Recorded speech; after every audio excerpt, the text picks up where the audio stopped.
I want my Rockland World Radio, baby.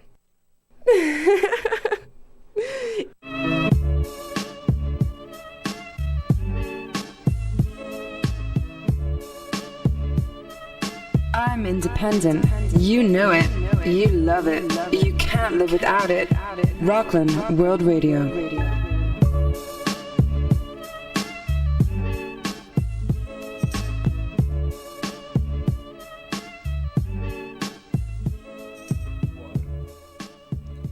Hello, everyone. You've reached Rockland World Radio today, the NMS Youthology Hour. We have some really great special guests on the stage today. Will you state your name? And my rank and my serial number? My name is David Biedny. The last name that people always mispronounce, which is the Polish/Russian word for poor. That's true. Wow. So that is my name. I don't have a rank, and I might have a serial number, but I can't read it because I can't see it. It's in a hard to see place. Well, we want to thank you for coming on the show today. Thank you. And, we have a lot of really wild things going on in our country. And, I love to hear the opinions of people who are on the stage as well as people who call in. They talk about what's going on with the climate of our country.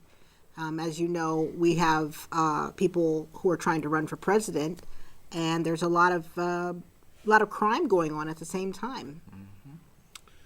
On many levels, there is a whole lot of crimes and misdemeanors happening. It's a very unusual and unsettling time in American history because you have to differentiate between the way that we see ourselves as Americans. I think everybody sitting at the table is American, right? Yes, absolutely. Okay. We see ourselves one way, and the rest of the world sees us another. Right. And there seems to be this attitude that, well, we're the best, so no one else's opinions even count. We're the best of everything, and we are the most mighty, and fill in the accolades. There is no sense of humility in the American spirit. It doesn't seem that way. But at the same time, what the rest of the world sees is that if you step back and look at things, both major political parties are in essence melting down. Both of them. You're right. The Democratic side of the ticket, we have accusations flying from the supporters of the two primary candidates, and there are some real shenanigans going on. But the Democratic Party is still going to hold together. At the same time, the Republican Party is absolutely imploding. They are out of control. Yeah. Yep. It was Abraham Lincoln, a somewhat infamous Republican, who once said, "A house divided against itself cannot stand." Right. And I think it's fair to say at this particular moment in history, Yeah. does anybody here remember when this house felt so divided against itself? Civil War. And that wasn't a pretty time either. True. Nope. True. Yeah. I've always heard the scuttlebutt that the battlefield at Gettysburg is supposed to be the most haunted place in the world. Wow. And bloodiest. Ooh. And I believe it. I believe it. A lot of blood was spilled. And we're talking about families pitted against families Right. who happen to live on two different sides of a border. That's neat. Yep. But it's true. Yeah. It's so now what we have is something. So I've heard people talking, comparing this time to times like the Civil War. But there is a major difference that I think most Americans forget, which is that at this moment in history, right now, we have in submarines floating around the oceans of this planet enough nuclear weapons to completely obliterate all life on the face of the planet. All of it, not some of it, all of it. We didn't have that in the Civil War. Wow. Our aggressions were sort of limited to our national boundaries. So it was ugly, but that ugliness was not going to spill over into the rest of the world. Okay. Things are a little different now. Right. And I think there's a lot of concern about someone like, and on your show, I'm going to work very hard to call the leading Republican candidate Trump. Yeah. Because on my show, I have a different name for him. I call him Donnie Crump. Okay. All right. And I've actually trained my brain now to not. It's almost hard for me to say Trump because I instinctively, like muscle memory, I go to say crump, Crump. which is a urban slang for a loud thud, Right. which is sort of what the guy is. Definitely. He's a loud Yeah. thud, Definitely. Basically. Definitely. and it's dangerous. And I'll tell you why this is dangerous. I was actually speaking to my brother on the phone right before I came down. He said to me today, he said, I think Trump, it's actually hard for me to say that. I'm not kidding. He said, I think Trump finally stepped over the line in his statement today. Right. Apparently it's going to be on some TV show tonight, where he said that women who get an abortion, in his words, should be punished. Yep. Oh, wow. Yep. Those are his words. Those were his words. Wow. Now, of course, let's understand that a woman who's put in a position where she has to go seek an abortion is already going through what I probably would consider some internal punishment. Right. There's Absolutely. pain there already. Oh, yeah. That no man, the three guys sitting at this table, we can never understand that. We'll never understand it. That's true. We can't. We That's just true. cannot. I have radical thoughts about these things. I think that the issue of abortion is a woman's health abortion, and I personally feel men should have zero say. Right. An extreme position, right? Because I've heard Republican men say, well, the woman doesn't conceive without a man being involved, so a man should have a say too. And my thought is, the man has his say when he does his thing. Right, that's when true. his thing is over, it's like, baby, it's not in your belly, so Right. just be quiet. Very you true. know. So I really do feel strongly that it is a woman's health issue, and I think men should have absolutely no say in it, which Right. is an extreme position. Right. But he said this, and then you pointed out to me before that he tried to walk it back afterwards. Yeah. Except he tried to walk it back after one of his sons had already gone into television and backed his father's statements up. Wow. Yeah, and I caught that, and when I saw that, I saw red. Wow.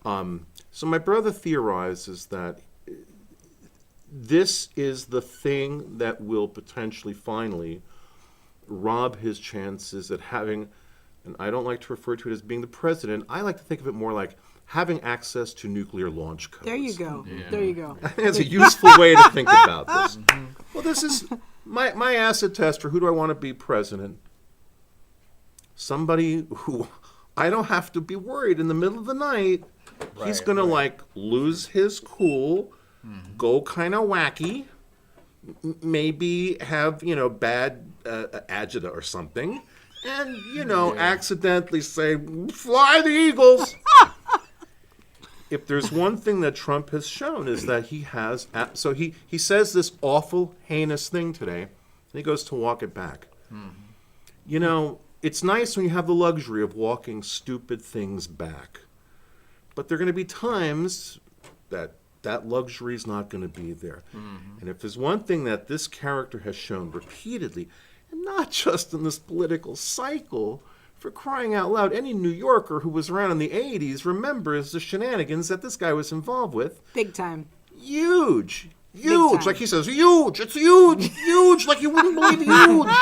Yeah. He's been, excuse me for using French here, talking shit for a long time. Oh, yeah. Oh, yeah. And he's known for this. He's very braggadocious. Very braggadocious. Yeah, he doesn't know what humility means. No. I heard a bit of a thing, an interview with him today where I know what it was from. There was this town hall thing that CNN did last night. With Anderson Cooper, that's right? right. I didn't watch the whole thing because I literally couldn't get through it because my blood pressure was going nuts. But Cooper asked him, what's the last thing you apologized for? He couldn't come up with an answer. Not just politically, just whatever. What have you apologized for? Wow. The general response. That's nothing. scary. Nothing. That's really scary. It reminds me of when George W. Bush was asked towards the end of his presidency, what mistakes have you made? What critique do you have of yourself? And I remember the footage because I remember seeing this live, thinking, I can't believe this is actually happening. Where he just sat there, and went, wow, you're really catching me off guard there. I gotta think I don't have a note about that. Really? Where's the humility? Wow. Yeah, that doesn't count. Oh no. Oh no. Or, so we have a country where our educational system over the years has been attacked and decimated and stripped down to its bare minimum. Which is what we have now. We have a stalker trying to do that to this program as well. So as it turns out, I have some experience with stalkers. Oh, okay. I still have a stalker in Eastern Europe, a guy Oh, who wow. pops up and every now and then tries to make my life hell. That's what happens in the era of easy-to-access communications. Wow. So any technological move forward has its benefits and its drawbacks. That's true. Yeah. That's true, yeah. Right? Yeah. Think about it. So the fact that we can sit here at a table Yeah, in front of a microphone and broadcast to the world, right. we forget that up until the last decade or Yeah. so, that was a pipe dream. You True. had to be in a very particular set of circumstances to be able to do such a thing. Right. Things are different now. Now anybody who's got the motivation can put their voice out there. And unfortunately, it means that all sorts of voices are going to be out there, That's true. including people who literally have nothing better to do with their lives but, in essence, torment people. Yes, Right. yes. It's like they get them off on it. Yeah, we were just speaking about somebody like that. They were arrested recently and charged, and they're doing court, and they're still harassing me and the people on this show. And we've asked many times to just leave us alone. And it's just bizarre what's going on. Any attention. So here's my experience with stalkers. I know this game. Sadly, I'm not proud to say that. I'm not happy to say that. Yeah, Any attention you give them, whether it's negative, positive, or anything, any attention at all, they thrive on. oh, wow. So if you go after them, if you try to stop them, you are in essence engaging them. Wow. Oh, What I'm basically telling you is you're damned if you do, you're damned if you don't. right. And it's really difficult to ignore them Yes, Right. yes. because we're all human beings. Right. We don't like somebody messing with us. Absolutely, absolutely. But this is, sadly, and I wish I had a better answer for you, Right. because the other thing that you realize, and to bring it back to Trump for a minute, Sure. Trump is somebody who actively intimidates and harasses and Right, threatens right, right. people because he's got the money to do it. Yep. do The, it, the yeah. money is the The engine, like. Right. Yeah. And he has supporters doing it for him also. Yeah. exactly. Well, that and that's what in the end with him, not to cut to the chase about him, but what really worries me about him is that what he has in essence done is he's awoken this monster that's always been there. These people who support him, the thumbless wonders as I refer to them, they've always been there. But now somebody who was a quote-unquote reality TV star and who, in the American way of seeing things, was some huge success, he's huge. Meanwhile, you pull the veneer away and you realize that so much of what he claims is basically nonsense. Right. Right? The guy has a house of cards built on the wrappers of baseball cards, not the cards themselves. It's Right. a very shaky edifice. Right. But we have a culture that idolizes wealth. And so they idolize this guy. Wow. Not only that, Yeah. but the way that the media has handled him is really another result of a profit-driven society. No less than the CEO of CBS had gone on record essentially saying, "Oh yeah, Trump is terrible for the country, But he's great for CBS. Look at all of the traffic he's driving to our channel. Isn't that scary, though? I mean, that's really scary. Oh, yeah. I went to his real estate school back in the day. You did that? At Jacob Javits Center. I went and I Really? decided not to pay. It was over $2,000. And he was there trashing all types of people, just for no reason. And he was bragging about all of the bankers that he ripped off. And he was talking about how they were in meetings with him and they were looking at him like they wanted to throw daggers at him, and he would not pay them back. And he was bragging to the whole group of people out in the audience. If you owe money on your mortgage, don't pay it. I mean, he would turn this country into a circus. He's already done it. Yeah. And so what I was going to say before is that even if he goes down in flames tomorrow, this monster that he's awoken is not about to go away. And that's what worries me. I go online. I'd actually, I hadn't seen the town hall last night, so I went onto YouTube today to go find some stuff to watch, actually in preparation for my show later tonight. Right. And what did I do? Silly me. I put in some comment. I found the whole appearance that he did with on CNN last night. And so I put in some comment. You know, this fraudulent bully is making us the laughing stock in the eyes of the world. Oh, he is. He is. And within 10 minutes, the responses started from his acolytes and his minions and his sheep who started in on me. And the thing is, these faceless people on the internet can scare a lot of people. But I've been to this circus before. They can't scare me. Right. You know, and most of them are just as the cartoon character Foghorn Leghorn once said, they're about as sharp as a sack of wet mice. These people are not the brightest bulbs in the box. So, you know, it doesn't take much intellectual effort to just cut them down. Right. Of course, they're not bright enough to understand they're being cut down, so it just makes them crazier. And in essence, I'm sort of trolling them. Right. You know, and I get a little bit of a perverse pleasure doing that, I admit. Well, there was one nut job last week, no face, on Facebook, sent me a friend request. I didn't accept it, and was threatening to have me extradited and airlift it to UK. Really? And he's in cahoots with that person that I just had locked up, and he was threatening to have me airlifted, and he had people in high places, and they would within a flash take me to UK and lock me up for 10 to 15 years.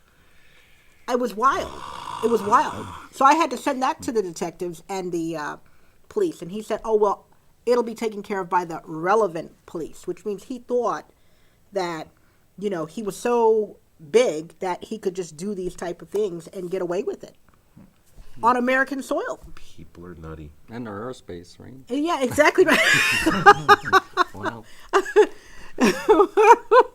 You know, and I mean, a person that does stuff like that, I consider that a terrorist. He said, "You can't call me a terrorist. That's punishable." You know, and I'm thinking in my mind, No, you can call them actually whatever you want. you want. He wouldn't reveal his face. Well, so here, I'll tell you something that I've learned playing in this circus. When you go to deal with someone like that verbally, right? Yeah.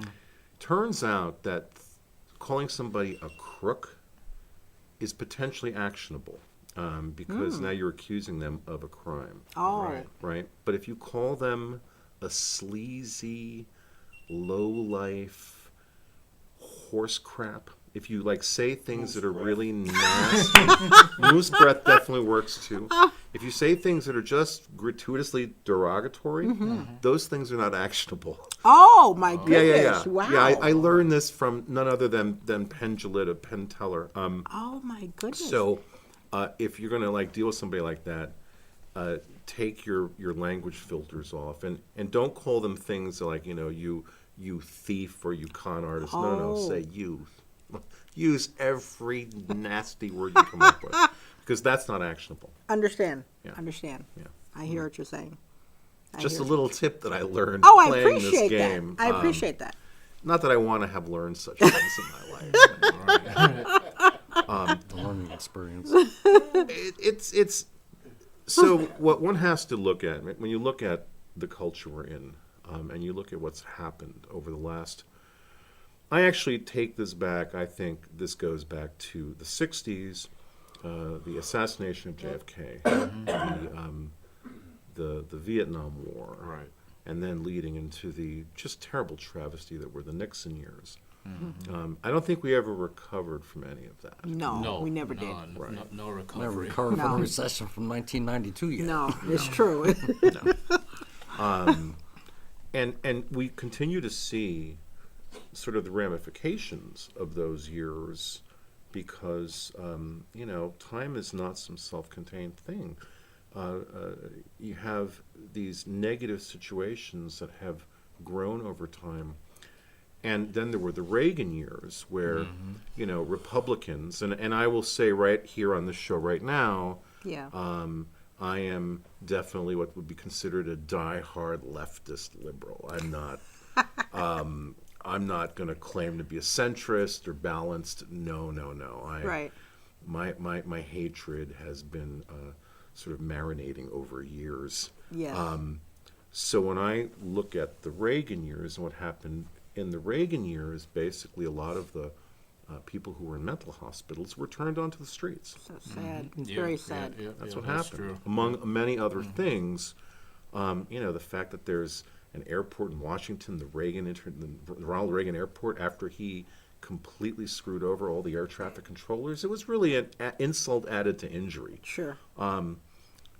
But we now live in a time when Republicans and even I've heard President Obama say positive, nice things about Ronald Reagan, which is sort of a mind-blowing Very thing. bizarre. That's Very strange. very bizarre. Very strange.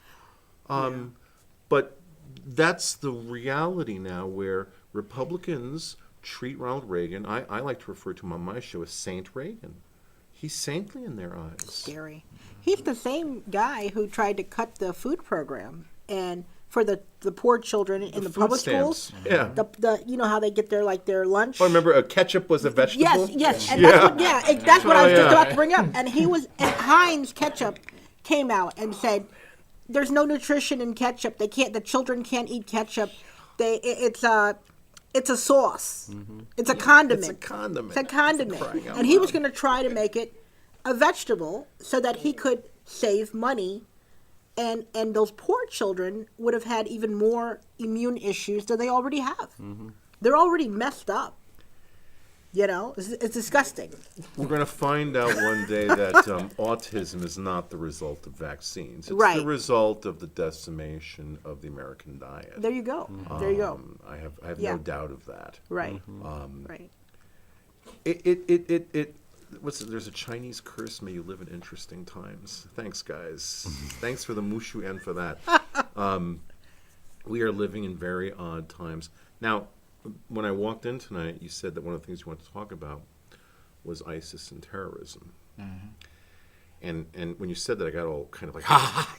Oh, she's pressing my buttons. That's where my brain's at. Because here's something that, I've heard the Republican candidates refer to Islamic fundamentalist terrorism. I said the words, Islamic fundamentalist terrorism. That was so hard. They referred to this as the primary existential threat facing Americans and our country, right? The world, This is the actually. world, the world, right. And I heard that, I thought, okay, guess how many Americans have died this year? We're in the very end of March of 2016. How many Americans have died from all foreign terrorist actions against us this year versus how many Americans have died by the gun in the United States killed by other Americans? Now, turns out, I don't know the first number, but I think the first number is pretty close to zero. In 2016, I'm pretty sure, oh, no, that's not true. The San Bernardino shootings let's attribute those to Islamic fundamentalist terrorism. What was that, like 12, 8 people? Wasn't even 15 or something, I you know? forgot the exact It was a number. pretty good amount. It was a good amount. Yeah, but it was under 20. Right, Okay. right.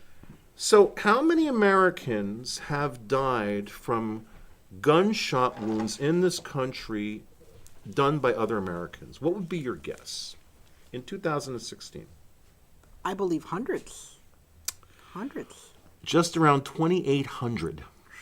2,800 Americans have been killed by guns in this country this year. Wow. Islamic fundamentalist terrorists would love to be showing those kinds of numbers. true. They're not even close, not even in the ballpark. In fact, something I've talked about on my show, today, 18 servicemen and servicewomen in the American military killed themselves today. 18. Wow. Yesterday, 18. Wow. The day before that, 18. On the average, 18 American soldiers and servicemen and women take their own lives every day of the year. And this has been going on for the past 5, 6, 7 years. It's frightening. It's sobering, and it gives you the thing that we really lack in this country, which is a sense of perspective. We have become so conditioned by... There is no liberal media. There is corporate media that basically plays out an agenda. And that agenda is to condition us. And they've been very successful. And it's not easy, and it's certainly not an exercise in popularity to acknowledge this. Because basically it says that we're very, very pliable. We can be easily manipulated. And we are.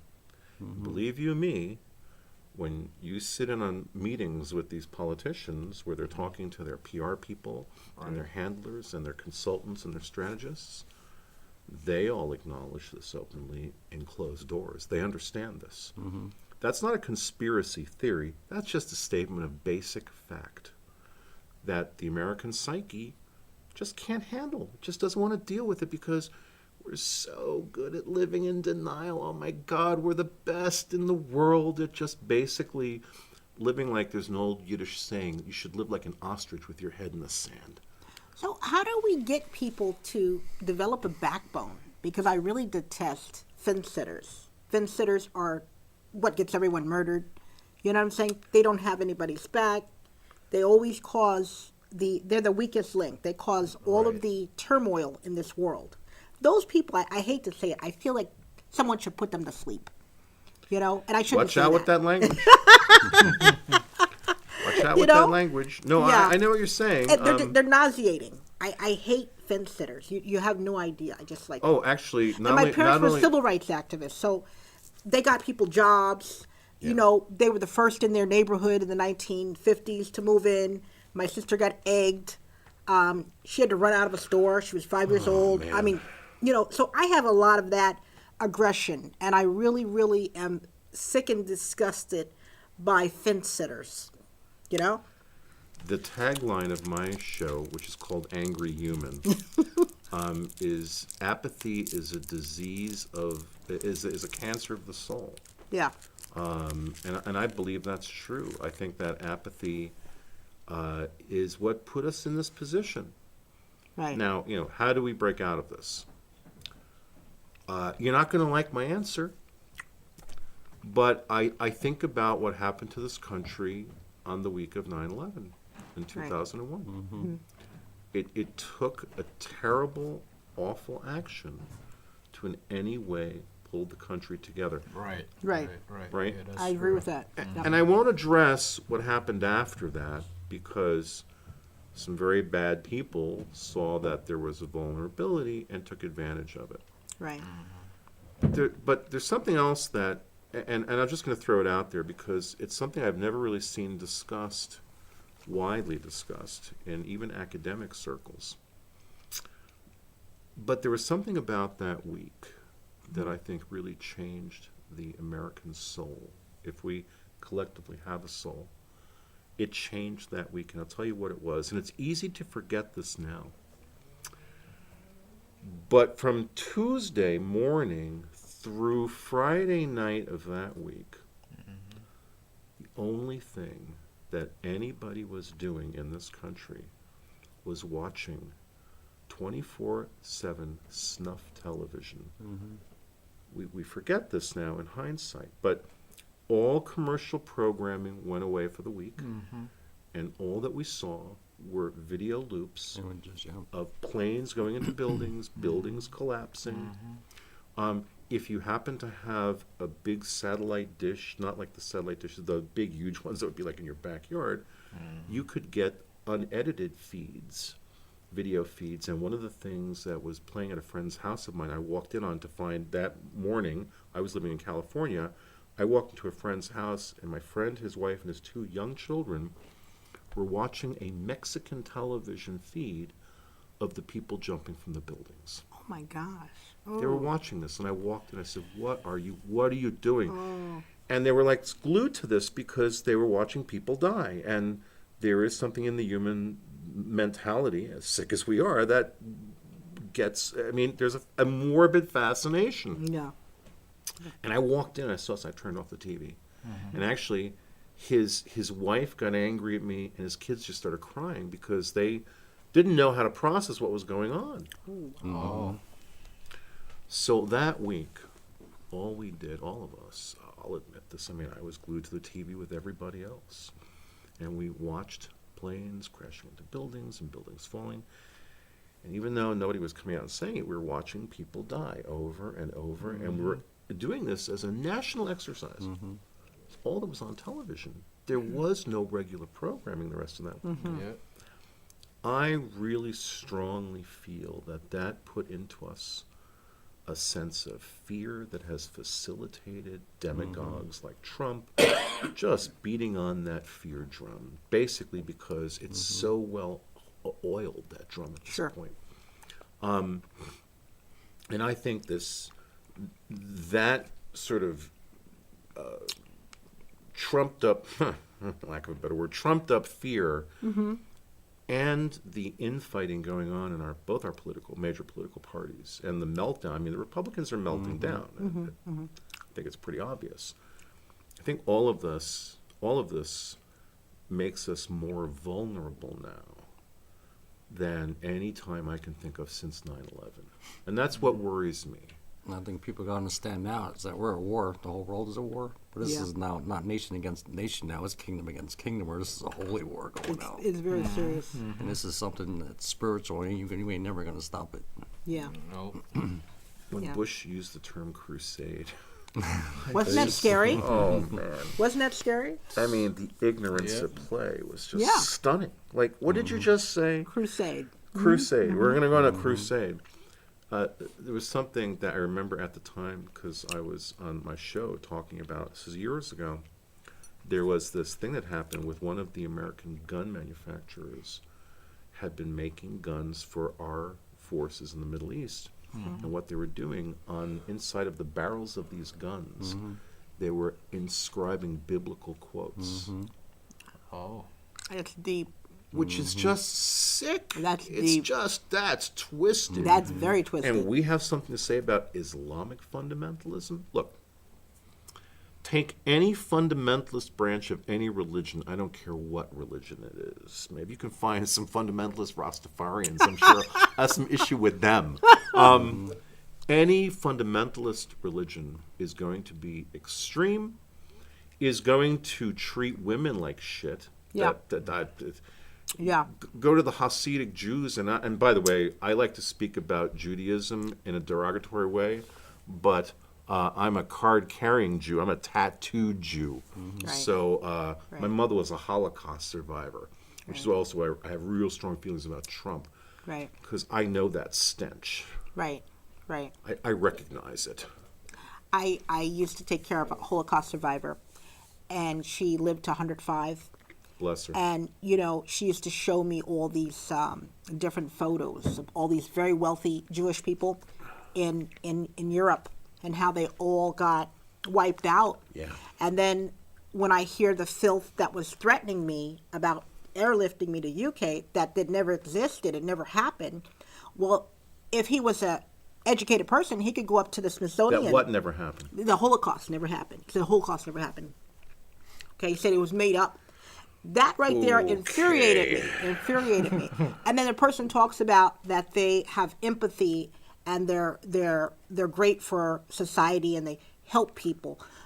No. Millions of Jews got exterminated in Nazi Germany. Well, not only millions of Jews, but it was 6 million Jews and about 14 million other people. Thank you. It wasn't Thank just you. Jews. I mean, the Russians took some big hits there too. Yeah. And it just her people. You can go to the Smithsonian and there's signatures of, them getting off trains and how they were executed. Yeah. Her mother had cancer. So she was immediately executed. She could not work. So if you couldn't work, you were exterminated. So for this garbage to sit here and try to indoctrinate a whole lot of people about nonsense, it just infuriates me. Oh, I understand. I feel your fury. Believe me. As the angry human, I feel your fury. Listen, that's a very tough one to deal with, right? Yeah. I mean, what do you do with those people? You can't just ignore them. Right. No. Right. I had a German girlfriend. Well, she wasn't a friend of mine. She was an associate when I went to FIT. And when I talked about the Holocaust, she started laughing. She said, that never happened. She was a foreign exchange student. She said, that never. I said, so what's all that stuff in the books? Oh, that was a movie. I guess it was propaganda. A whole lot of extras. They didn't need fake blood. My father was in that war. He went over there. Okay, I get so infuriated. Oh, with well, ignorance. it's kind of, they're right up there with flat earthers, man. The Yeah. Earth is flat, don't you know? It's like, so this is one of the reasons that I'm at a point where I have little to no respect for belief. Right. And a tagline of mine on a couple of shows I've done, different shows about different things, has been, I don't want to believe anything. I want to know. Because with beliefs, you can believe any junk that somebody will sell you. Very true. Right? And so humans have this long, and I'm at a point now, I have to tell you, I grew up as a Jew. I still read and write Hebrew. Wow. In fact, I was a little young Zionist. It was a little weird, right? But I had my parting with Judaism. That was my bar mitzvah act, was to not have a bar mitzvah and to walk away from Judaism at the age of 13. That was my indoctrination into adulthood. Wow. And as the years have gone by, basically my respect for religion has been reduced to almost nothing, and it's been replaced by some level of tolerance. I'm willing to tolerate people's religious beliefs. But to me, as a scientist, when I look at religious belief, all I see for the most part is the damage it's done to human history. Oh, big to our time. species. Big time. That's true. So people say, but it's done good things as well. Yeah, but let's make two piles, okay? Right. Let's make the pile of good things religion has done. And yes, religion has helped some people. I understand that. And people need to believe in something because our brain seems to be wired that way. I get all that. But then let's look at the rather large pile of dead bodies Thank you. over human history. You can't tell me those two things equate out. Nope. They It's still don't. continuing now. Yeah, It's still- the yeah. bodies will keep rising, Yeah. unfortunately. It seems like now is worse than ever. Yeah. And at a point where we know more about the universe than ever before. Not that our knowledge is in any way complete or even comprehensive, but we know more now than we ever knew. It doesn't seem to help. Because people are overwhelmed. Humans are overwhelmed. Because, you see, we live on a planet. We don't live in a bubble. We live on a planet. And, oh, by the way, we're very recent arrivals on this planet. If you look at the history of the Earth, we haven't been here for pretty much any time at all. Compared to the dinosaurs were here for 280 million years. Now that is a reign, man. The dinosaurs were here for hundreds of millions of years. Humans, not even a million.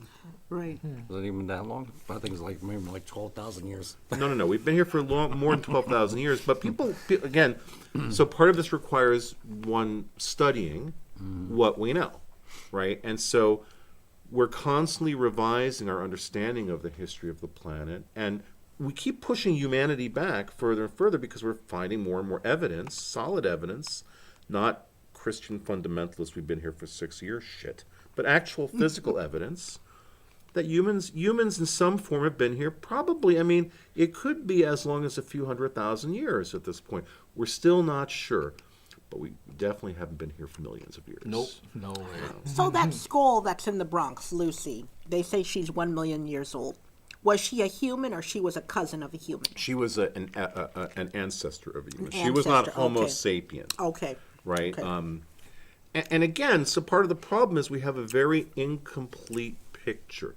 When you study, for example, the science of fossils, one of the things you realize is that fossils are relatively rare because takes a certain type of number of conditions to sort of create a perfect storm for a fossil to be encased in amber resin or in some bog, in some peat moss bog, or in some clay, or you have to have a very specific set of conditions for things to be fossilized. So even the fossil record is by no means complete, which is why we're still discovering A lot of fossils. a lot of fossils.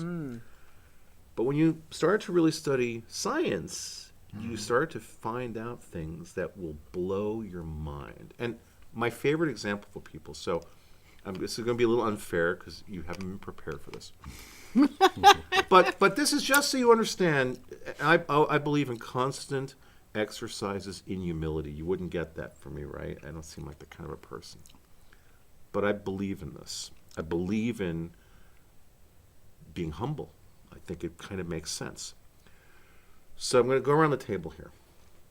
What's your opinion if somebody asked you, what percentage of life living on the planet have humans identified, have we discovered?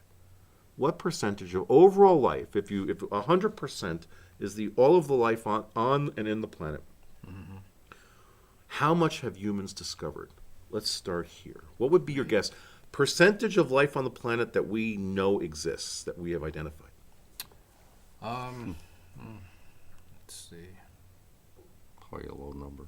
But you got to come back with them because we're doing radio here, so you can't take all the time in the world. All right. Dead air time is a bad thing, young man. I'll say 50%. 50%. Okay, Yeah, 50. that's a good number. I'd say like 45%. 45%. Okay. Let's say about 10%. Whoa, man. Now, all right. So if you go on the internet, look up. You've heard of, who Bill Moyers is, Yes. the journalist? Yes. So about 10 years ago now, he had on, I think it's from about 10 years ago, he had on his show, and you can find this at billmoyers.com. He had on the world's preeminent biologist, a fellow by the name of Edward O. Wilson, who is in his 80s. The guy is considered by many to be the world's leading brain when it comes to biology. In fact, Edward O. Wilson's specialization are ants, which, as it turns out, are a very interesting, important life form. Compared to humans, if you take all the humans on the planet and put them on a scale, took all the ants on, put them on a scale, the ants outweigh us 2 to 1. Amazing. So as a species, far more successful. Oh yeah, and they've been around for a couple 100 million years. So okay, so Moyers had Edward O. Wilson on the show, and right towards the beginning of the episode, and you can see this video on billmoyers.com. Moyers says to Edward O. Wilson, "Well, certainly, that we know about most of the life on the planet," and Wilson's like, "No. We probably have identified somewhere between 10 to 15%.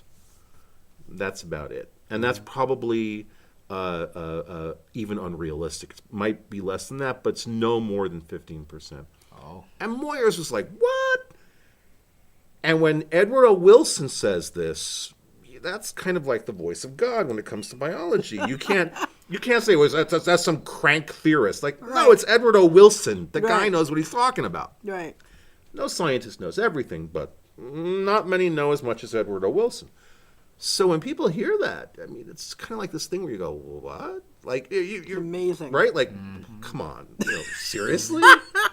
But there it is. Oh, gosh. So when you look at that reality, you look at the fact that we're at that level of lack of understanding of our own planet, I think a little humility is in order. Absolutely. Absolutely. Oh, yeah. Yeah. So in looking at all of these situations, looking at global dynamics, I mean, all of this strife and this conflict around the world, based on what? My invisible friend in the sky is better, smells better, is more powerful than your invisible friend in the sky. Let's Right. kill each other over it. Right. What And is that's what it's that? being based on, yeah. That's what's happening. pretty much it. How are what you a- going to stop it? There's no way So, you're going to stop well, it. now here's the thing. The way you stop it is you evolve. We have to evolve. Because that's how life works. Either we evolve or we perish. Right. It's sort of how that plays out. And by the way, this is not some new idea. This is, strongly suspect, how life has always been on this planet.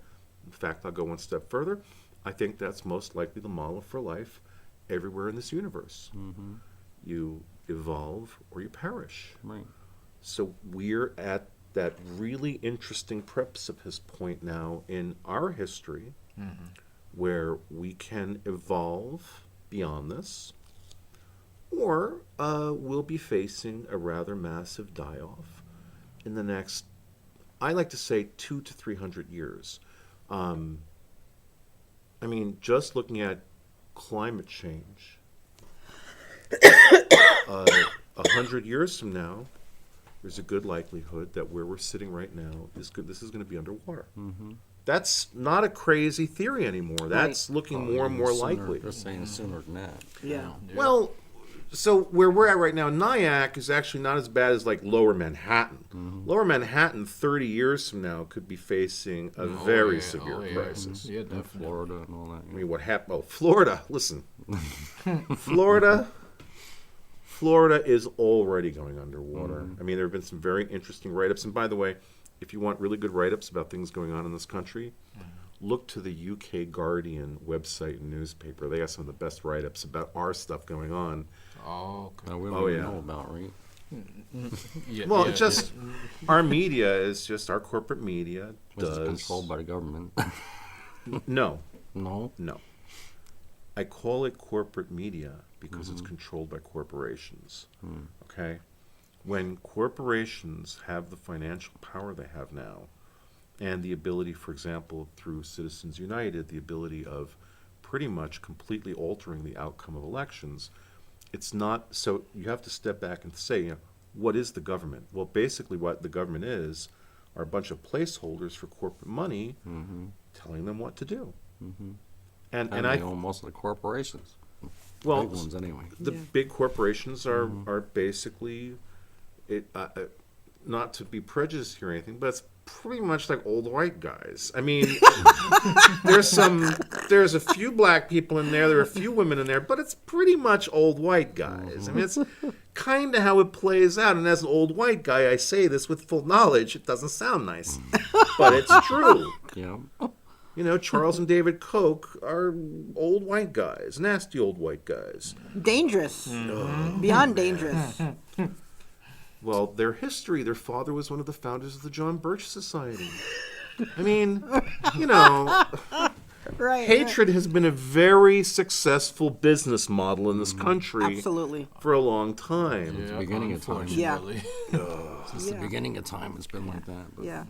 Now you know why I don't go to parties, man. I'm a downer. I kind of stay home and I keep this You to know, myself. but I wonder, could, Bernie Sanders, he's always saying that he could help the middle class. Everyone always Yes. says that, but when they get in there, they seem to forget about the middle class. I don't know what All right. happens. Yeah.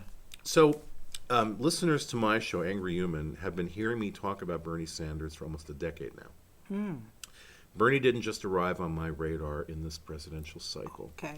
I've been following the trials and tribulations of Bernie Sanders for many, many years. Bernie, and I am a absolute, unapologetic, diehard Bernie Sanders supporter. Okay. I have been in that position for almost coming up on a decade now that Wow. I've been following the work of Bernie Sanders. So the reason that you see Bernie downplayed so much in the corporate media, the reason that you see him pretty much ignored unless they absolutely can't do it anymore, is because they understand, they know that were Bernie Sanders to get into power, their free ride comes to an end. Oh, Their wow. the whole and so what I'm concerned Wow. about with Bernie is that He could end up like JFK then. Yeah. so there's a movie I love a lot. I don't know if you ever heard of it. The movie's called Bulworth with Ned Beatty. You ever hear Bulworth? Yes. Oh, yeah, Yes. I heard of, yeah. You want to watch it because it's incredibly timely right now. Wow. Actually, Yeah. two movies I'll recommend to you. One is Bulworth, and the other is this incredibly dark movie called Bob Roberts with Tim Robbins, playing a character that, when the movie came out, was invented. Now it's like he's all too real. There's two very important political movies.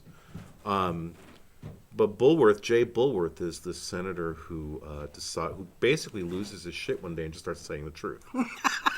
And also happens to fall in love with Halle Berry. That not being the really believable part of the movie. Right. That's where the movie definitely went a little bit over that edge. Like, That's yeah, strange. Halle Berry's gonna fall in love with this old white guy. Yeah, I believe that. Right, baby. Wishful thinking, right? Yeah. On his part, yeah. But it is Ned Beatty. He's had more women than you and I will ever even imagine. But the point of this is that that's sort of what the movie Bulworth deals with, which is that, he comes out speaking truth. And actually in that movie, the insurance companies look at him and go, Paul Sorvino is like one of these insurance company guys. And he's like, oh no, this can't stand. This guy can't continue.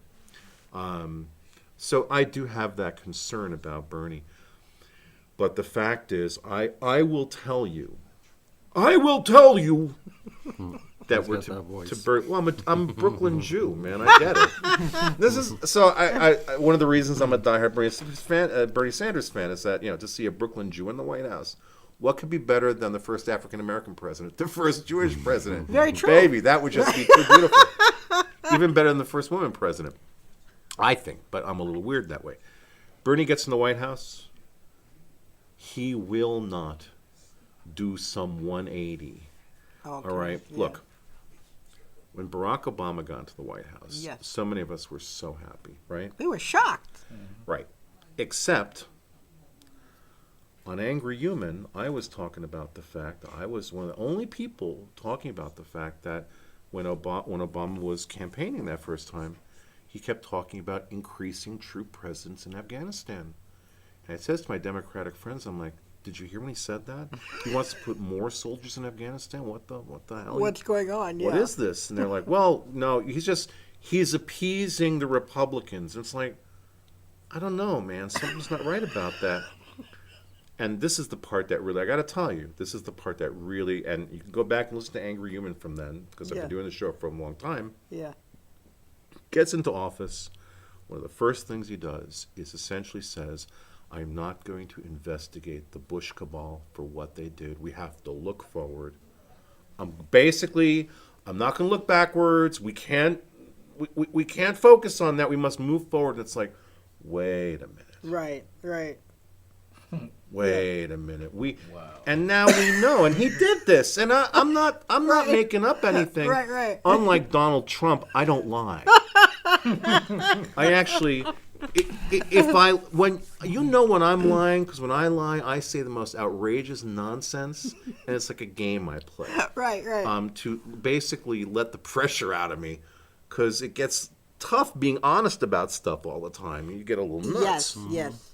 And I agree with you. He's a human. A lot of people look at him like he's a messiah. He's not a messiah. He's a human, and humans are fallible. So we have to, consider Absolutely. the source. Absolutely. Yeah. But I will say this, and you can hit me for this later, but were Bernie Sanders to get into office, he would do exactly what he's saying. There'd be no 180s. There'd be no changes of direction. If you look at the man's history in Congress for 20 some odd years, and then in Burlington, he's been incredibly consistent.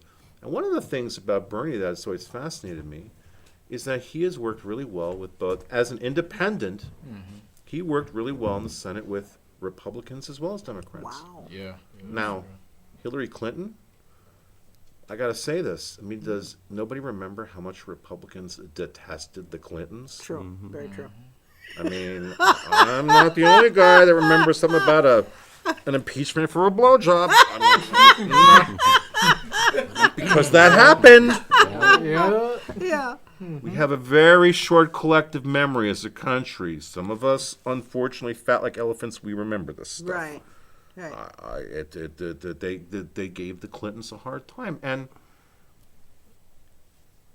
under the Clinton presidency is when we saw one of the biggest spurts in growth of incarceration of American citizens, particularly African American men. Thank you. I'm so glad you're saying it, because it's there a are so fact. many African Americans who are crazy about the Clintons. I know. And I always bring up that right there. And it's like they hiccup. Oh, they can't. They're in And denial. They're in denial. They even have him on the wall down in Harlem with an afro playing an instrument. Man, Like with he's his saxophone. I'm like, Saxophone. Right? you know, I'm glad he balanced the budget, but he did it guilty by Well, association. did he really Rockefeller law. Did he really balance the budget? See, this is where it's like Hollywood accounting, man. Like, did he really do that? Like, I don't know.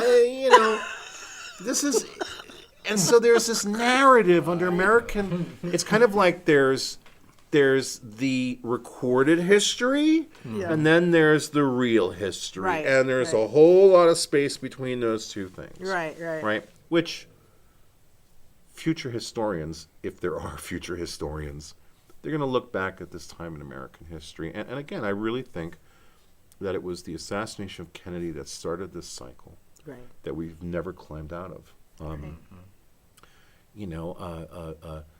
Just the idea that today, if no less of a figure than Richard Nixon, who, I mean, talk about dirt and weirdness, talk about some dark stuff. Oh yeah.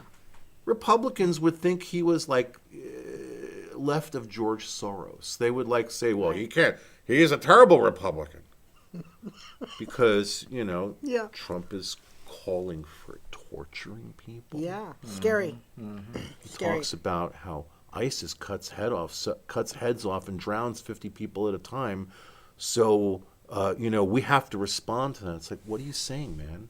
Are we supposed to start cutting people's heads off and Scary. drowning them? It's real scary. Is that like the eye for an eye Yeah, we're thing? coming just as bad, Yeah. Yeah. This is very terrifying stuff. Yeah. And again, And the fact that people are going to vote for him, that's the scariest. Yeah, that's. Okay, well, we just want to thank you for coming on our show today. oh no, we're over already? Yes, We're we done? are over. No, let's keep going. We gotta make room for the Andrew White guy. All right. Oh yeah. You spoke about some very phenomenal things that a lot of people feel are so, taboo. They will never speak about it. So I was really honored to have you here. That's very I sweet of you. Thank I want to you. thank you. All right? My pleasure. Rock on. Absolutely. All right. And, you guys have reached Rock and World Radio. This is the live show. If you miss it, go and watch the archive on YouTube, NMS Youthology Hour. Put up positive comments. If you don't like our show, simply don't put up any comments. Don't watch our show. Turn the channel. Move on. Another There are thing. other things to watch. Someone is saying that the Mountain Dog Entertainment magazine is a scam. It takes a lot of work to do all of the artwork in these magazines. You have to pay people to do all that artwork. Nobody does that stuff for free. So, get yourself right before you say anything else that might get you locked up. Have a great night. Good night. Good night.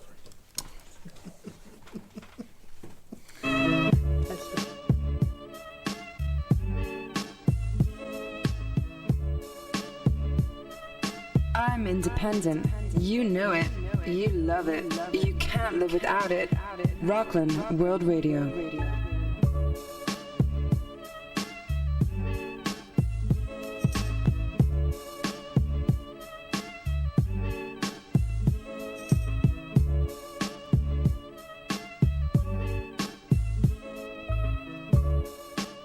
I want my Rockland World Radio, baby. Shout out my No Mercy squad. Get 'em!